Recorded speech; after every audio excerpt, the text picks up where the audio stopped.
What's up guys, welcome back to my channel. So it's me again, Alwad Sakilan. So for today's video is i-update ko lang kayo sa nangyayari sa amin ngayon. So kasama ko pala ang mga SSLG officer ng Tuanda 2 Haji Abdullah Nuño Memorial Integrated School bilang paghahanda sa nalalapit na Teachers Day.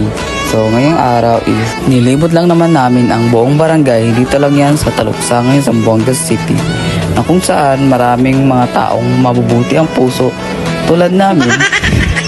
Tiningit pa talaga yung sarili, pero totoo yun guys, walang halong biro. And guys, kung napapansin nyo, nagsisimula na kami from Purok 1 to Purok 6. Dito kasi guys sa barangay namin may mga purok-purok yan, like tulad ng Purok 1 tapos hanggang Purok 6. So ang ginawa namin guys is pinuntahan namin yung mga bawat tindahan na sa tingin namin makakapagbigay sila ng kahit konti. So ano nga ba itong ginagawa namin? So ang tawag dito guys is solicitation letter, na kung saan is humihingi kami ng tulong para maging posible yung gagawin naming activity para pasayahin ang ating mga mahal na guro. So dahil napakalaking tulong to guys para sa amin, para magawa namin yung dapat na gawin para sa nalalapit na celebration para sa ating mga guro. Ayan guys, kung nakikita nyo, hinalugkog talaga namin bawat bahay dito sa barangay namin para mai-collect lang kami kahit piso, dahil malaking tulong na yun guys para sa amin. Sad to say, marami din guys hindi nagbigay kasi wala din sila. So hindi rin namin yun masisi sa hirap ba naman ng buhay ngayon. Alam naman natin guys, ng hirap hanapin ngayon ng pera, kahit piso ay mahalaga na sa bawat tao.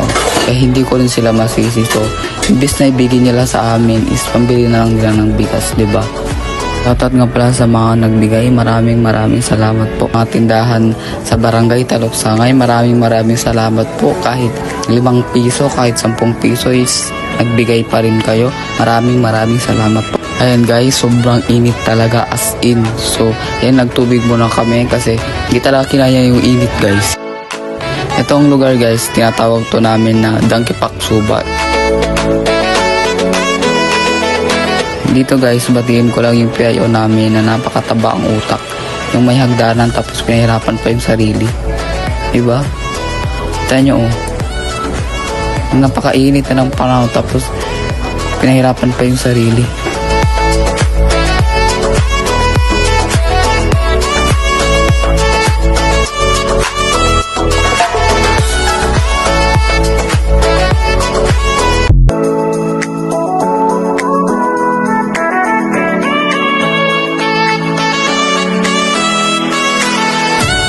Dito guys, nag-uusap na kami kung saan purok na naman kami pupunta. So as a president guys, sobrang proud talaga ako sa mga officer ko dahil ang sisipag nila kahit mainit, kahit nakakahiya, sabi, is ginagawa pa rin nila. So thank you guys dahil sinamahan nyo ako ngayong araw.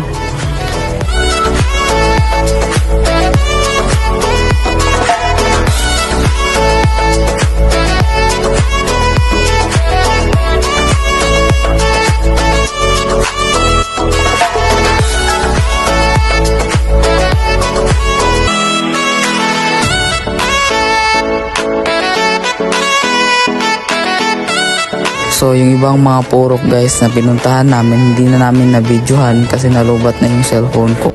Guys, tapos na kami naglibot. So hindi ko na sasabihin kung magkano yung nakolekta namin, basta pagod na pagod kami. Tingnan nyo naman guys yung itsura nila. So ayan, kumakain na kami yan guys. Ayan, kumain muna kami kasi yung tiyan namin is nagngaw-ngaw na. So tingnan nyo guys kung gaano sila kapagod ngayong araw. So nag-start pala kami kanina ng 1 PM hanggang gabi na to guys. Hindi, joke lang.